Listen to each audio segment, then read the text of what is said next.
오늘은 여기 서 있는 것이 너무 힘들고 고통스러울 정도로 저의 모든 죄를 하나님께서 생각나게 하시고 나의 연약함을 알게 하시고 십자가 밑에 서 있을 수 있는 자격도 없는 죄인임을 자꾸 깨닫게 하시니까 너무 힘들어요. 하나님께 자비를 구하고 새벽부터 기도하면서 이 죄인을 불쌍히 여기시고 용서해 달라고 계속해서 기도했는데 그 지금까지도 계속 이어져 찬양을 부를 수 없을 정도로 마음이 참 힘듭니다. 오늘 뭐 저뿐이겠습니까? 우리 모두가 다 주님 앞에 설 수 없는 죄인들이죠. 그럼에도 불구하고 우리는 내가 죄인임을 잊어버리고 다른 사람의 죄만 보고 살아갈 때가 너무 많습니다. 나의 못남은 알지 못하고 다른 사람들의 못남만 보면서 살아갈 때가 많습니다. 그래서 비판하고 판단하고 죄에 죄를 더하면서 하나님의 마음을 계속해서 아프게 해드리는 경우가 얼마나 많은지 몰라요. 오늘 우리 김영환 집사가 이곳에서 한 주간 동안 있었던 일을 얘기합니다마는 우리 모두가 다 그런 힘들고 참 어려운 삶을 살아가고 있습니다. 우리 둘째 딸이 저에게 자주 하는 말이 있어요. 참 극한 직업이네. 저보고 늘 그럽니다. 아빠 노릇하랴, 할아버지 노릇하랴, 남편 노릇하랴, 목사 노릇하랴. 또 이런저런 일들을 옆에서 하는 걸 보고 정말 극한 직업이네. 근데 그것이요, 이번 주도 저도 우리 아이들과 똑같이 그렇게 아이들이 아프고 또 집에서 하나에 돌보고 하다 보니까 정말 힘들게 살아가고 그러면서 또 계속해서 설교 준비하고 예배 준비하고 하다 보니까 너무 힘이 든데 그러면서 제가 생각해 봤어요. 나만 극한 직업이 아니라 우리 저 김영환 집사도 극한 직업이고 우리 안가람도 극한 직업이고 우리 집사람도 극한 직업이고 우리 막내 사위하고 딸 밑에서 예배 드립니다마는 걔네들도 극한 직업이고 이제 애 낳아서 키우니까 우리 둘째 딸도 극한 직업이고 여러분은 안 그러겠습니까? 여러분도 다 극한 직업이죠. 모두가 다 힘겨움을 안고 있어요. 남에게 말 못할 사정들을 다 안고 있어요. 근데 우리는 그걸 내 중심으로 생각하면 나는 왜 이렇게 힘든데 저 사람은 내 힘든 걸 몰라주나 이럴 때가 많잖아요. 근데 사실은 저 사람도 힘들거든요. 그래서 내가 먼저 그 사람의 힘든 것을 알아주고 그 사람을 안아주고 이러면 좋겠는데 나에게 매몰돼 있으면 내 힘든 것만 생각하다 보면 우리는 다른 사람들의 힘든 것, 다른 사람들의 생각을 헤아릴 수 없는 여유를 갖지를 못해요. 그러니까 자꾸 사람은 옹졸해지고 더 고통과 불행 속에 빠지게 되고 이런 어리석고 힘겨운 삶을 살아가게 된다는 것이죠. 나뿐이 아니라 저 사람은 나보다 더 힘든 삶을 살아가고 있구나, 이것을 우리가 깨닫게 될 때 비로소 내 짐이 가벼워지게 돼요. 우리는 그를 위로해 줄 수 있는 마음의 넓음을 갖게 돼요. 주님이 우리에게 원하시는 것은 바로 그런 것이 아닐까. 그러니까 우리가 모두 다 극한 직업을 가진 힘겨운 인생들로서 그렇게 우리가 인생을 살아가면서 사실은 이것이 우리를 성숙시키는 이런 기회들이 되어야 되는데 그렇게 나를 성숙시키지 못하고 점점 더 힘겨움 속에 빠지는 것은 모든 것을 내 중심으로 생각하는 것 때문에 그런다는 것이죠. 그래서 우리는 눈을 돌려야 됩니다. 예수님께서 뭐라고 하셨습니까? 왜 네 눈에 있는 들보는 깨닫지 못하고 남의 눈에 있는 티를 빼라고 하느냐. 이 말씀은 무슨 말이냐 하면 내가 가진 죄는 사실 들보와 같이 많은 것이에요. 나는 저 사람 속에 있는 티를 보고 그걸 빼라고 하는데 말 그대로 그 사람은 티에 불과해요. 나는 들보 같은 걸 안고 있는데 이걸 깨닫지 못하고 남의 티만 보고 있다는 것이죠. 나의 힘겨움, 이것은 다른 사람에 비하면 아무것도 아닌 거예요. 왜? 모든 사람은 내 눈에 조그만 티 하나가 들어갔다고 합시다. 눈을 뜰 수 있겠습니까? 못 떠요. 너무 힘들고 고통스러워요. 그러니까 모든 사람은 내가 볼 때는 티같이 아주 작은 문제라고 생각되는 것일지라도 그 사람은 엄청난 고통과 어려움 속에 그걸 겪으면서 살아가고 있다는 그 심정을 우리가 헤아리지 못할 때가 너무 많다는 거예요. 왜 하나님께서 우리가 죄인 되었을 때 독생자 예수 그리스도를 보내주시고 우리를 위해서 죽게 하셨습니까? 우리가 하나님을 배반하고 돌아선 거에 대해서 괘씸하고 이런 서운함을 갖기보다는 바로 그 죄에 빠진 고통스러운 인간이 불쌍하게 생각됐기 때문에 그 사랑으로 당신이 오셔서 희생하셨다는 거예요. 내가 희생해서 그 죄의 고통을 털어주겠다는 거예요. 지옥 가지 않게 천국으로 인도해 주시겠다는 거예요. 이것이 하나님의 마음이에요. 이것을 배워가는 것이 신앙이고요. 그래서 우리는 항상 내 중심으로 생각하지 않고 하나님처럼 상대방을 깊이 헤아려 주면서 내 짐도 덜어가고 위로해 주는 중에 내 짐도 덜어가고 하나님 앞에 올바로 세워져 갈 수 있는 성도들이 되어야 하지 않겠냐, 그런 생각을 해봅니다. 자, 우리는 살아가면서 여러 가지 많은 상황들을 만나게 되죠. 급작스러운 상황도 있고 예기치 못한 상황도 있고 원치 않는 상황도 있습니다. 이런 상황들에 처하게 될 때 사람들이 즉각적으로 보이는 행동을 반응이라고 말합니다. 그리고 그 상황에 대해 나름대로 마음을 정리하고 보이는 태도를, 그런 행동을 가리켜서 대응이라고 합니다. 다시 말해서 반응은 순간적 무의식적으로 보이는 행동이고 대응은 생각을 하고 취하는 태도입니다. 반응은 본능적이고 대응은 계획적입니다. 반응은 감정에 속한 행동이고 대응은 이성에 속한 행동입니다. 반응은 자신이 통제할 수 없는 것이고 대응은 스스로 결정할 수 있는 것입니다. 어떤 일이 일어났을 때 우리는 대개 통제할 수 없는 순간적인 반응을 보입니다. 예를 들어 봅시다. 어떤 사람이 느닷없이 내 뺨을 한 대 후려쳤다고 합시다. 어떻겠어요? 굴욕감을 느껴요. 격앙된 감정이 일어나요. 화가 나요. 감정을 주체하지 못해요. 또 누가 내 흉을 보고 욕을 한다면 기분 좋을 사람이 없어요. 기분이 나빠요. 화가 치밀어 올라요.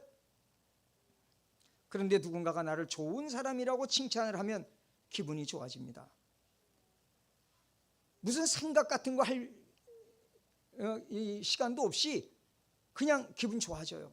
이런 것들을 밝혀서 반응이라고 합니다. 그러나 그런 반응을 보인 다음에 우리는 한 발 물러서서 생각해 볼 수 있는 기회를 갖게 됩니다. 내가 왜 그렇게 가볍게 처신했을까?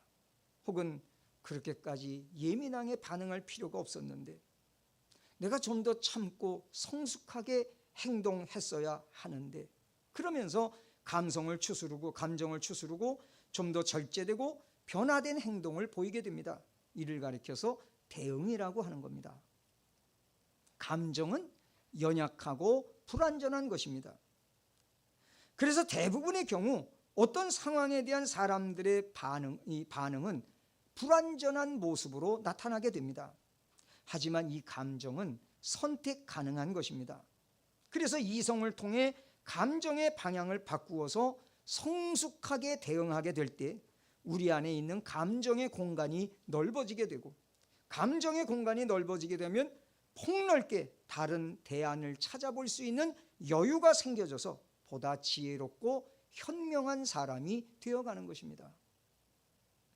오늘 우리가 함께 읽은 말씀에 보면 예수님께서 겟세마네 동산에 기도하러 가서 엎드리셨습니다. 그때 심히 놀라시며 슬퍼하사 말씀하시되 내 마음이 고민하여 죽게 되었다.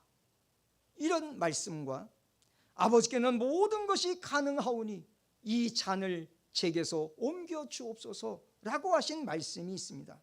이것은 예수님께서 십자가의 죽음을 앞두고 보이신 감정적 반응입니다.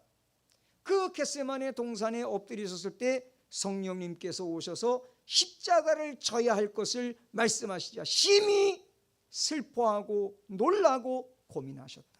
할 수만 있으면 이 잔을 제게서 옮겨주십시오. 이렇게 감정적 반응을 보이신 겁니다. 그런데 그 뒤에 뭐라고 하셨습니까? 그러나 나의 원대로 마옵시고 아버지의 원대로 하옵소서 라고 말씀하신 다음에 기도하고 일어나서는 때가 왔도다. 보라, 인자가 죄인의 손에 팔리느니라. 일어나라, 함께 가자. 나를 파는 자들이 가까이 왔느니라 라고 하셨습니다. 이것은 예수님께서 그 처음에 보이신 감정적 반응을 극복하시고 방향을 바꾸어서 하나님의 뜻대로 대응하시는 행동을 보여주는 말씀입니다. 여기서 우리가 생각해 봐야 할 것은 예수님께서 십자가라는 참으로 비탄스럽고 참담한 상황에 마주하여 처음에 보이셨던 그 연약하고 불완전한 감정적 반응을 극복하시고 하나님의 뜻에 따라 결연하게 대응하실 수 있었던 요인이 무엇인가 하는 겁니다. 바로 기도예요. 그 동산에 엎드려 예수님은 계속해서 기도하셨어요. 3번씩이나 나가서 기도하셨다고 했어요. 기도가 무엇입니까? 첫째는 아버지 앞에 엎드리는 겁니다. 35절로 36절에 보면 땅에 엎드려 아버지여, 아버지께는 모든 것이 가능하오니, 이렇게 기도하십니다. 예수님은 아버지 앞에 엎드리셨습니다. 바로 기도라는 것은 하나님 앞에 엎드리는 것이다. 아버지는 완벽한 인격을 지니신 분입니다. 완벽한 인격이란 전지전능, 즉 모든 것에 오르시고 모든 것이 가능하신 존재라는 사실을 의미합니다. 그러니까 기도는 나의 연약함과 불완전함을 인정하고 그 완벽한 인격의 지도와 인도와 도움을 받기 위해 그 앞에 엎드리는 것입니다. 그래서 기도에는 실제성이 있어야 합니다. 이 실제성이란 말이 무슨 말입니까? 지금 내 앞에 생생히 살아계시고 존재하시는 현실적 존재이신 하나님에 대한 분명한 믿음을 갖고 그분과 대화를 시작하는 것이다, 이 말이에요. 오늘 우리는 대상 없는 신앙생활을 하고 있는 것이 아니에요. 우리는 분명하게 생생하게 살아계신 하나님을 믿는 사람들입니다. 그분 앞에 엎드려 기도하는 겁니다. 그분 앞에 나와서 예배드리는 겁니다. 그분을 섬기는 겁니다. 이것이 기도의 첫 출발이에요. 두 번째는 아버지의 뜻을 받아들이는 겁니다. 36절에 보면 그러나 나의 원대로 마시옵고 아버지의 원대로 하옵소서, 이렇게 말씀하시지 않습니까? 아버지의 뜻을 받아들인다는 말은 완벽한 인격이신 하나님을 인정하고 신뢰한다는 뜻입니다. 왜 많은 사람들이 신앙생활하면서 내 뜻을 못 버립니까? 내 고집을 못 버립니까? 내 생각을 못 버립니까? 완벽한 인격이신 하나님을 인정하고 신뢰하지 못하기 때문에 그래요. 아무리 무슨 말을 갖다 대도 사실은 하나님을 인정하지 못하는 겁니다. 하나님을 신뢰하지 못하는 겁니다. 그분이 살아계신다면, 여기에 분명히 계신다면 우리가 어떻게 그분 말씀을 어길 수가 있겠어요? 그분이 말씀하시면 즉각적으로 예, 그러고 딸 것이죠. 바로 내 생각을 내려놓고 바꾸겠죠. 내 행동도 바꾸겠죠. 그런데 우리가 그렇게 하지 못하는 것은 하나님을 믿지 못하기 때문이에요. 내가 살아있다는 것은, 나를 버리지 못한다는 것은 하나님을 아직 받아들이지 못하고 있다는 뜻이 됩니다. 기도는 아버지의 뜻을 받아들이는 겁니다. 내가 그분 앞에 엎드릴 뿐 아니라 그분의 뜻을 받아들이고 나를 꺾어버리는 겁니다. 어떤 경우에도 완벽한 인격이신 하나님만이 옳다는 사실을 인정하고 신뢰하기 때문에 나의 감정과 생각을 아버지의 뜻으로 다스리고 그 앞에 굴복시키는 것이라는 뜻입니다. 이 과정에서 나의 뜻과 아버지의 뜻이 씨름을 할 수도 있어요. 야곱이 그러지 않았습니까? 야복강 나루터에서 기도합니다. 아직도 사람 생각이 남아 있어요. 그래서 자기 하인들을 보내고 식솔들을 먼저 보내고 자기 아내와 자식들을 먼저 보내고 자기는 뒤에 남아 있는 거예요. 인간적인 생각으로 계속 있습니다. 그동안 야곱이 기도를 합니다. 그런데 하나님은 야곱 자신이 꺾어지기를 원하는 거예요.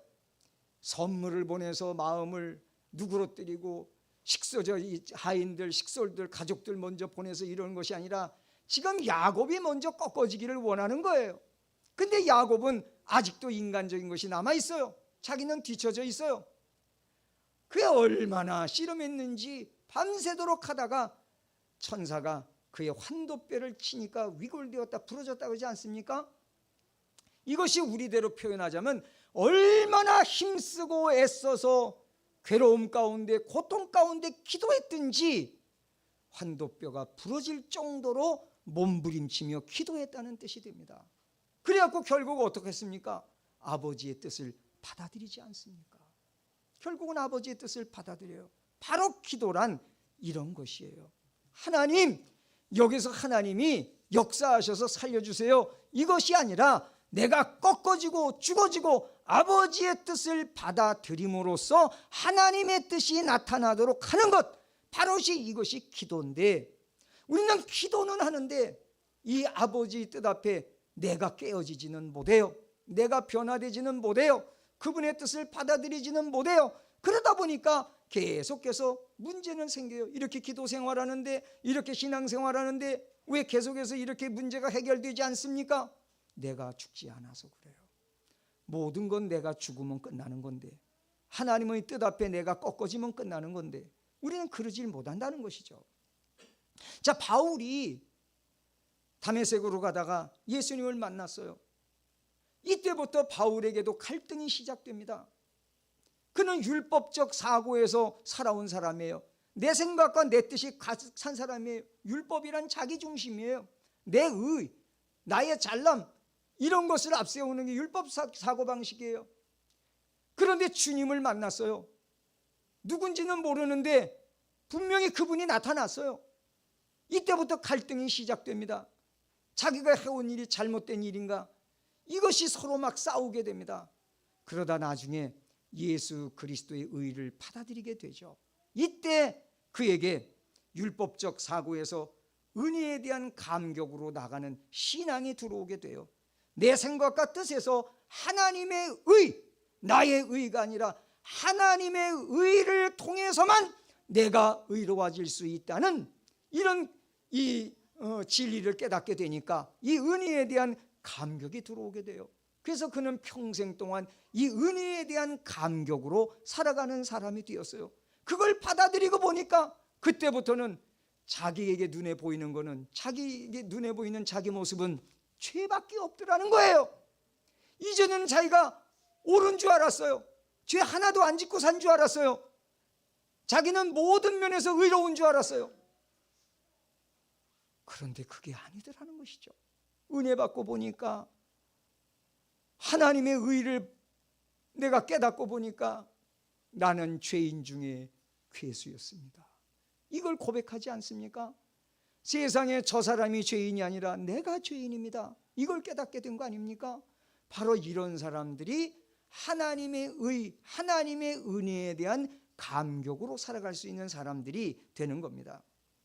자, 이런 과정을 통해서 본능적이고 감정적인 반응을 하던 행동이 이성적이고 신앙적으로 대응하는 행동으로 변하게 되는 것입니다.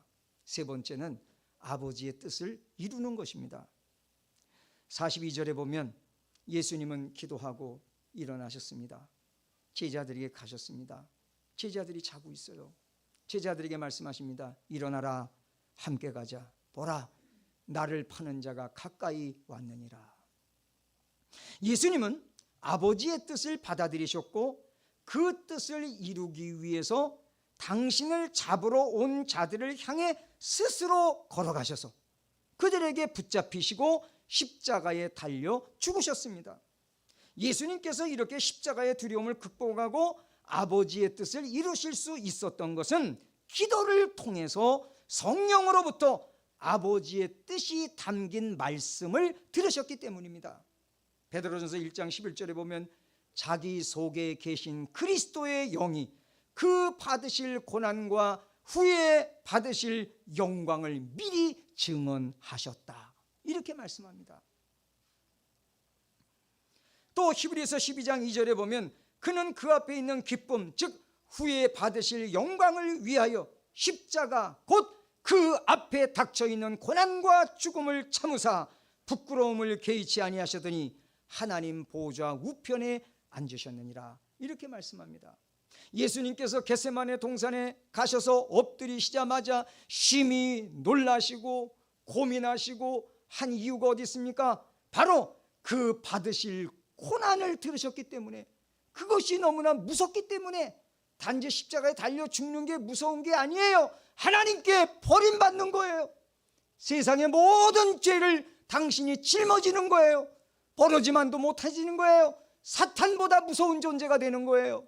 그 순간만은 어떻게 놀라시지 않을 수가 없겠어요. 그러니까 감정적 반응을 보였어요. 근데 계속 기도하는 가운데 성령께서 후에 받으실 영광을 알게 하시니 일어나셔서 성숙하게 믿음으로 대응하실 수가 있었다는 겁니다. 이렇게 예수님은 아버지의 말씀에 대한 확신과 담대함을 갖고 십자가라는 상황에 대응하여 아버지의 뜻을 이루셨습니다.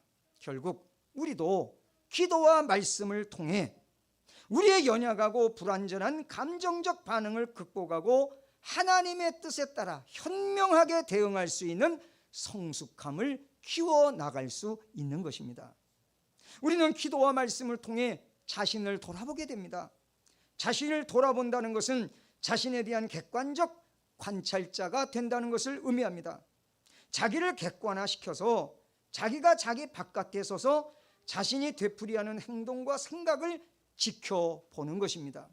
이 객관적 자기 관찰법은 심리치료에서도 아주 핵심적인 치료법에 해당합니다. 이 객관적 관찰법을 시행하는 치료가 뭐냐면 바로 역할극이라는 거예요. 이 사람들을 치료하기 위해서 역할을 바꿔주는 거예요. A라고 하는 사람과 B라고 하는 사람이 계속해서 갈등을 일으키고 싸우고 서로를 미워하고 하나가 되지 못합니다. 그래서 서로 상처를 안고 살아가고 이것 때문에 인격이 심하게 무너지고 계속해서 불행과 고통이 그 삶에 들어옵니다. 정신병까지 앓게 될 정도로 심해집니다. 이 두 사람을 치료하기 위해서 역할을 바꿔줘요. 그래서 역할을 이 사람들을 촬영을 해요. 촬영을 한 다음에 이 사람이 했던 행동을 이 사람이 하게 하고 이 사람이 했던 행동을 이 사람이 하게 해서 그리고 그걸 또다시 촬영합니다. 그래서 두 사람에게 보여줘요. 그때 비로소 자기 모습을 보게 돼요. 아까 말씀드린 것처럼 내 눈에 들보는 보지 못하고 상대방의 티만 보던 사람이 그 화면을 보니까 내 눈에는 들보가 있었구나. 내가 저렇게 했단 말이야. 이걸 깨닫게 되는 거예요. 밖에서 자기를 보니까. 그런데 우리는 밖에서 나를 못 봐요. 우리 눈은 앞을 향해 있으니까 저 사람만 봐요. 신앙이란 바로 이 눈을 나에게로 향하게 해서 나를 관찰하게 하는 겁니다. 나를 보게 하는 겁니다. 그래서 내가 죄인임을 깨닫게 하는 거예요. 문제는 저 사람에게 있는 것이 아니라 나에게 있다는 것을 깨닫게 하는 거예요. 하나님께서는 우리를 그렇게 해서 회개하게 하시고 우리를 구원에 이르게 하시는 분입니다. 그러므로 우리 예수 믿는 사람들은 항상 내 자신을 먼저 들여다보는 사람들이 되어야 합니다. 내가 한 행동을 살아오면서 지금까지 내가 행해왔던 모든 행동을 우리는 소가 되새김질을 하듯 곱씹어 보면서 돌이켜 보아야 됩니다. 내가 어떻게 살아왔나? 내가 저 사람에게 어떤 사람, 이 사람에게 어떻게 됐고 저 사람에게 어떻게 됐고 내가 어떤 말투를 갖고 살아왔고 이런 걸 우리는 쭉 돌이켜 봐야 돼요. 그러면서 내 자신을 깨달아야 돼요. 저는 이것을 수도 없이 반복해요. 적어도 우리 가정 안에서 수도 없이 반복해요. 제가 우리 아이들한테 얼마나 너무 엄격하게 키우다 보니까 잘못을 많이 했는지 몰라요. 그래서 우리 큰애한테 특별히 더 심하게 했기 때문에 제가 얘한테 회개하고 잘못했다고 용서해달라고 빌었어요. 그랬더니 얘가 아빠 괜찮아 그러더라고요. 그 말이 얼마나 고마웠는지 몰라요. 근데 지금도 얘한테는 더 이상 그 말을 안 하지만 저는 기도할 때마다 거의 하나님께 계속해서 우리 아이들에게 제가 잘못했던 것들을 돌아보면서 또 우리 집사람에게 잘못했던 것들을 돌아보면서 계속 회개하고 기도합니다. 그래도 이 인간이 그렇게 죽질 않아요. 이게 우리의 죄성입니다. 우리는 이것을 계속 반복해가면서 나를 깨뜨려가는 사람들이 되어야 합니다.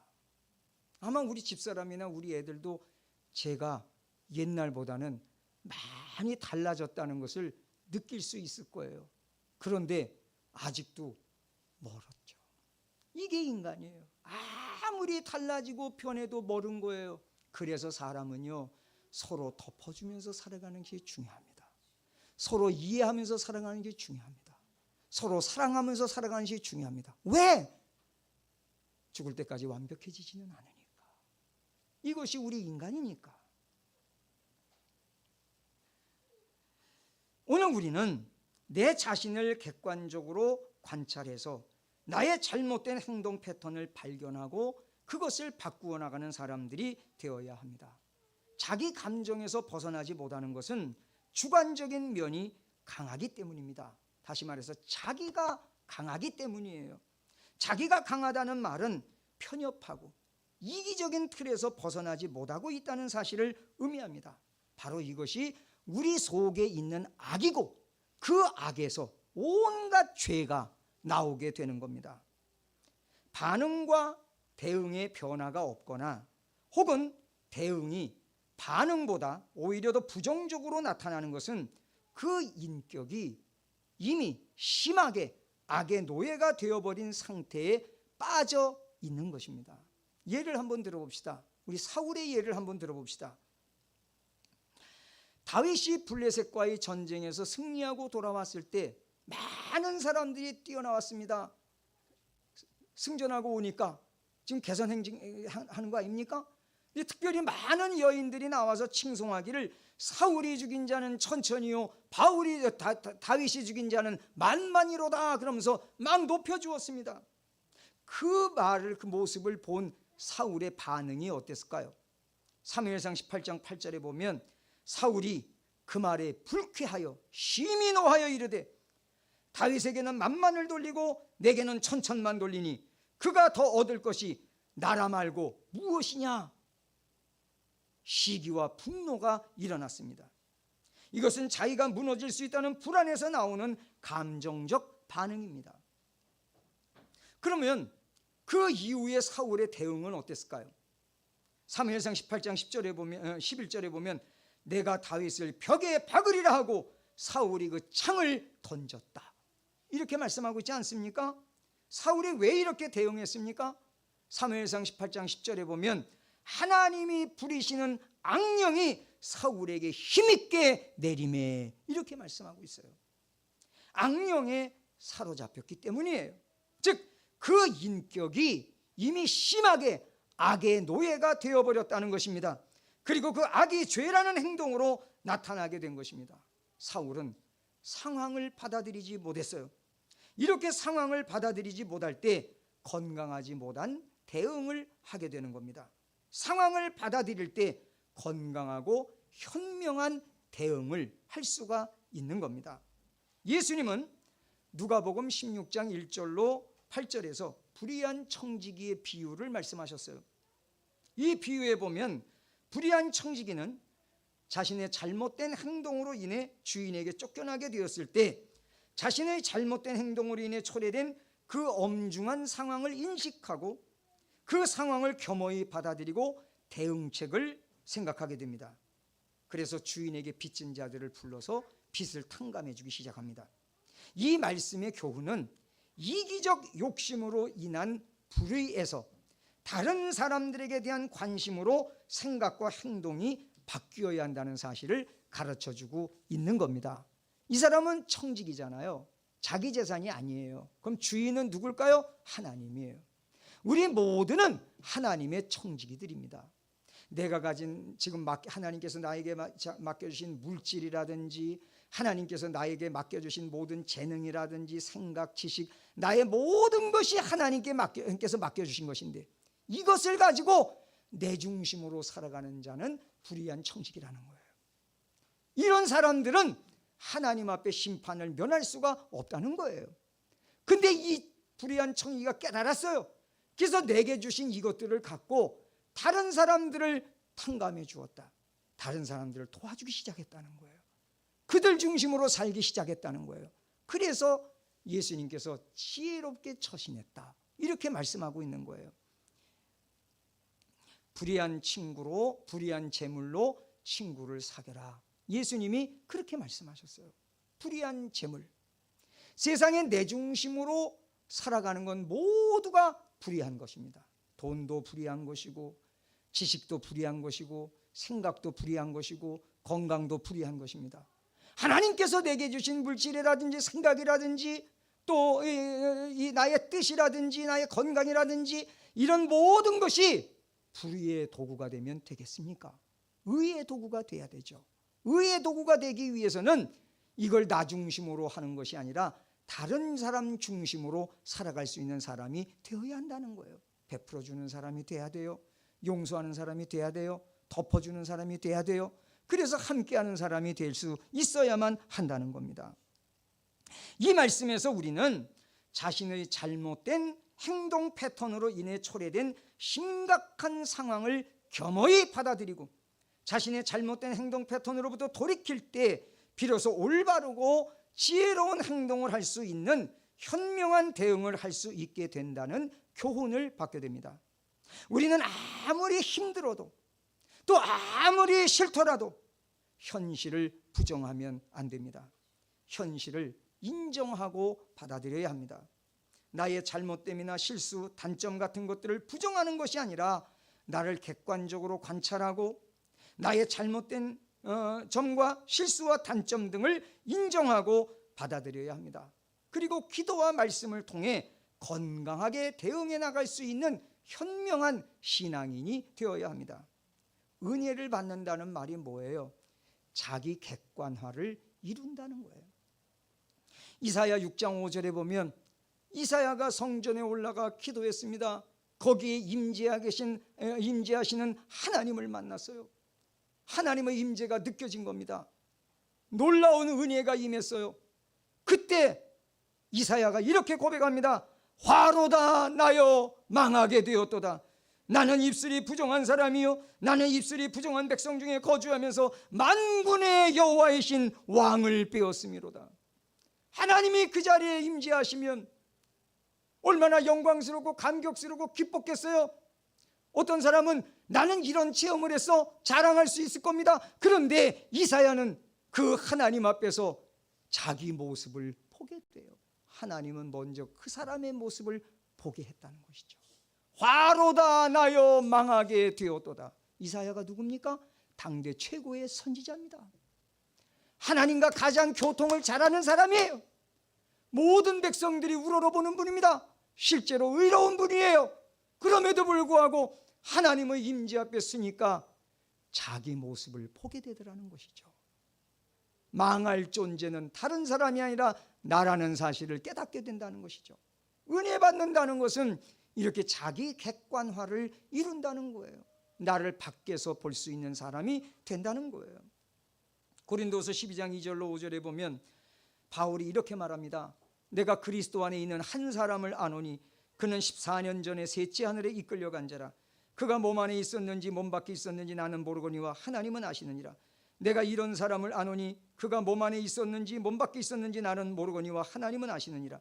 그가 낙원으로 이끌려가서 말로 표현할 수 없는 말을 들었으니 사람이 가히 이르지 못할 말이로다. 내가 이런 사람을 위하여 자랑하겠으나 나를 위하여는 약한 것들 외에 자랑하지 아니하리라. 자, 이 말씀 보면 바울은 지금 셋째 하늘 3층전에 올라가는 엄청난 영적 체험을 했습니다. 놀라운 경험을 한 거예요. 누가 이런 경험을 할 수 있을까요? 하나님께서 베풀어 주신 특별한 은혜예요. 그런데 이 말씀에서 우리가 이해할 수 없는 것은 바울이 이렇게 말해요. 그가 누구예요? 자기예요. 내가라고는 표현을 안 써요. 내가 이런 사람을 안다. 이런 사람이 누구예요? 자기예요. 근데 꼭 다른 사람을 말하는 것처럼 그렇게 얘기해요. 그게 무슨 말입니까? 그 은혜 가운데 선 것은 하나님의 은혜에 의해서 세워진 사람이지 내가 아니라는 거예요. 이 땅에 있는 내가 아니라는 거예요. 장차 하나님 앞에 설 때 그 모습의 사람이라는 거예요. 지금 이 땅에 있는 나는 어떤 사람입니까? 죄인 중에 괴수요, 연약하고 부족하고 못난 사람이에요. 그래서 나를 위하여는 나의 약한 것들 외에는 자랑하지 아니하리라. 장차 하나님 앞에 서는 저 사람은 정말로 우리가 자랑스러운 것이고, 그런 사람을 위해서 정말 하나님 앞에 서게 된 그 모습을 칭찬해주고 박수를 쳐주고 자랑하고 하겠지만은, 지금 이 땅에 있는 나를 위해서는 연약한 밖에는 자랑할 것이 없다. 이렇게 고백하고 있는 거예요. 자기 객관화를 철저히 이루고 있는 것이죠. 그 은혜 받은 체험을 한 것은 자기가 아니라는 거예요. 하나님의 은혜로 말미암은 사람이라는 거예요. 나는 죄인일 뿐이라는 거예요. 나는 약한 사람일 뿐이라는 거예요. 오늘 이것을 우리가 깨닫게 될 때 하나님 앞에 바로 설 수가 있고, 그때부터 내 삶이 변화되어 가는 것을, 내가 변화되면 내 주위에 있는 사람들이 자연히 변화되게 되죠. 이런 삶을 살아갈 수 있게 되는 것이죠. 제가 아주 존경하는 목사님 중에 한 분이, 어쩌면 유일한 분일 수도 있지만 지금은 돌아가셨어요. 이중표 목사님이라는 분이 계세요. 정말 존경했던 분입니다. 기독교 장로회에서 목회하시던 분인데, 그분이 자기 교회 여성들에게 편지를 받고 감동을 받아서 자기 서랍에 항상 간직해 놓았었다고 합니다. 그 편지의 내용을 보면 이렇습니다. 목사님, 저는 늦은 나이에 결혼을 했습니다. 남편이 독자인지라 저는 결혼과 함께 시부모님을 모시고 살았습니다. 마음씨 착한 시어머니는 일찍 돌아가셨고, 성격이 까다로운 시아버님은 오래 사셨습니다. 시아버님의 뜻을 다 받들면서 모시기란 너무 힘들었습니다. 아버님은 마치 저에게 일부러 고통을 주시려고 사시는 것처럼 보였습니다. 그러나 그럴 때마다 저는 목사님의 말씀을 생각했습니다. 부모님께 잘못하면 천국에서 아버지 하나님을 만나기 어렵다. 눈에 보이는 부모님을 잘 섬겨야 보이지 않는 하나님도 잘 섬길 수 있다 라고 하신 목사님의 가르침을 가슴에 새기면서 최선을 다해 시아버님을 봉양하기 위해 노력했습니다. 그러던 어느 날 아버님은 충풍에 걸려 들어 누우셨고 치매 현상까지 보이셨습니다. 시아버님은 제가 집을 비운 사이에 온 집안에 오물을 발라두기 일쑤였습니다. 퇴근에 돌아오면 집안에서는 악취가 진동했습니다. 그럴 때면 저는 먼저 무릎을 꿇고 기도했습니다. 하나님, 제가 십자가에 달리신 주님과 함께 죽게 하옵소서. 그렇게 기도하면 악취가 사라지고 오히려 은은한 장미 향기가 콧속에 가득해 오는 것을 느꼈기 때문입니다. 그리고는 눈물로 오물을 닦아내었습니다. 뒤늦게 퇴근한 남편이 그런 제 모습을 보고 함께 울면서 청소를 거들어주기도 했습니다. 이렇게 긴 세월을 살았습니다. 저는 이것을 십자가에서 주님과 함께 죽는 훈련으로 알았습니다. 아버님을 원망하지 않았고 십자가에 달린 주님을 생각했습니다. 그리고 주님은 십자가 안에서 저도 함께 죽게 해달라고 수개월 동안 눈물로 기도했습니다. 목사님, 저는 목사님이 말씀하신 그 십자가 영성을 돌아가신 시아버님을 통해 많이 받았습니다. 감사합니다. 이런 편지를 보냈어요. 이 목사님이 그 시아버님의 장례식을 집례할 때 그 자매의 남편이 목사님에게, 목사님, 저는 제 아내에게 큰 절을 해주고 싶은 심정입니다. 제 아내는 예수님의 위대하신 예수님의 제자라고 생각합니다. 저는 주님의 길을 따르려는 아내에게서 늘 감동을 받습니다 라고 말하더라는 거예요. 그 말을 듣고 목사님은 그 자매의 손을 꼭 잡고 고맙습니다. 저도 자매님에게 큰 절을 드리고 싶습니다. 그렇게 말씀하셨다고 합니다. 이 자매는 힘겨운 현실을 인정하고 싶지 않았을 것입니다. 그 현실로부터 도망가고 싶었을 것입니다. 하지만 그 감정적 반응을 기도와 말씀으로 극복하고 그 현실을 자기의 것으로 인정하고 받아들였습니다. 그렇게 해서 성숙하게 대응할 수가 있었던 것입니다. 저도 제 아버님이 보통 분이 아니에요. 우리 집사람 저에게 시집 와서 겪어봤으니까 알지만 저는 아직까지 70평생을 살면서 우리 아버님 같은 분은 아직까지도 못 봤어요. 정말로 세상적으로 말하면 죄송합니다. 제 아버님이 이렇게 표현해서 그냥 말 그대로 개차반이에요. 남자가 저지를 수 있는 온갖 죄는 다 저질러고 평생 하루도 술 먹지 않은 날이 없고 술만 먹으면 집안에서 다 때려 부시고 모두에게 폭력을 행하고 아주 어려서부터 저는 그렇게 얻어맞으면서 살아왔어요. 온 집안이 다 그랬어요. 모든 가족들의 소원이 딱 하나예요. 아버님만 집에 없었어요. 그런 가정에서 자랐어요. 나중에 우리 어머님도 이 아버님 때문에 병을 얻으시고 그래서 결국 치매까지 가고 그래서 돌아가셨어요. 제 형제들이 아무도 아버님을 꼴을 안 봅니다. 찾아보지도 않습니다. 나중에 요양병원에 가셨어요. 아무도 보지 않습니다. 오로지 저만. 저 먼 곳에 계셨는데 강원도 고성에, 경남 고성에 좀 멀어요. 집사람과 우리 아이들 다 함께 적어도 한 달에 한 번은 꼭 가서 찾아뵙고 이런저런 거 사드리고 그리고 아버님 꼭 끌어안고 아버지 사랑해요. 제가 평생 부모한테 그런 말을 성격상 못했어요. 집사람한테는 결혼해서 잘하지만 우리 집안 분위기에서는 그런 말을 할 수 있는 분위기에서 자라질 않았기 때문에 평생 어머니 아버지한테 사랑한다는 말을 해보지를 못했어요. 어머니 돌아가실 때까지도 그 말을 어머님한테는 못 드렸어요. 제가 평생에 가장 큰 이 땅에서 은혜와 신세를 진 분은 바로 우리 어머니이죠. 못했어요.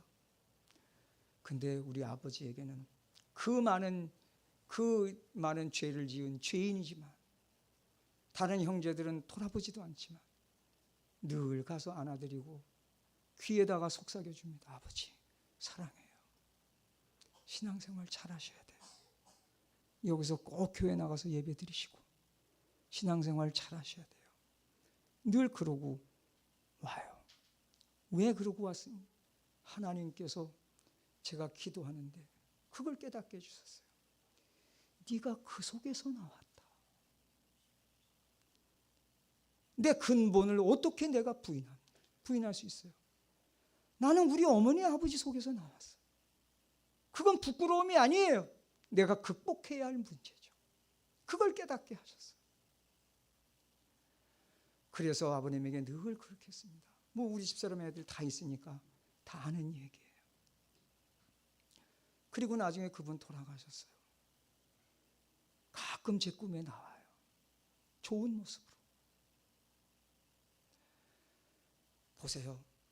내가 그 속에서 나왔어요. 무슨 말이냐 하면 내 근본은 죄라는 거예요. 내 근본은 못남이라는 거예요. 내가 제일 싫어하고 회피하고 싶고 바로 그것이 나의 근본이라는 거예요. 이거를 현실로 받아들이고 끌어안지 않는 이상 나는 치유될 수가 없는 거예요. 변화될 수가 없는 거예요. 이거를 우리가 깨달을 때 하나님 앞에 엎드려서 회개하면서 그분의 자비를 구할 수 있는 것이고요. 하나님의 은혜와 사랑을 입을 수가 있는 것입니다. 우리는 어떤 경우에도 완벽한 존재가 아닙니다. 완벽은 가능하지도 않고 바람직하지도 않습니다. 중요한 것은 기도하면서 그리고 말씀을 붙들고 모든 일, 모든 상황을 신앙 안에서 성숙하게 대응하기 위해서 계속해서 노력하면서 발전해 나가는 것입니다. 우리 주님처럼 엎드려 하나님 앞에 엎드려 기도하는 성도들이 되시기를 바랍니다. 살아계신 그분 앞에 그분의 지도와 인도와 도움을 받기 위해 그분 안에서 진정으로 변화되기 위해 엎드리는 성도들이 되시기를 바랍니다. 그리고 그분의 뜻을 받아들이세요. 나를 버리세요. 나의 모든 것들을 깨뜨려 버리세요. 그분의 뜻을 받아들이세요. 그분의 뜻이 뭡니까? 십자가를 지는 거예요. 죽음을 향해 나가는 거예요. 나를 깨뜨리는 거예요. 다른 사람을 용납하는 거예요. 그를 받아들이는 거예요. 당신이 죄인이 아니라 내가 죄인입니다. 이걸 받아들이는 거예요. 그리고 그 아버지의 뜻을 이루기 위해 내 자신을 드리는 거예요. 그렇게 해서 주님의 십자가가 우리의 삶 속에 들어와서 바울이 고백한 것처럼 내 몸에 그리스도의 흔적을 가져놓으라. 이렇게 고백할 수 있는 저와 여러분이 되시기를 주의 이름으로 축원합니다. 기도하시겠습니다.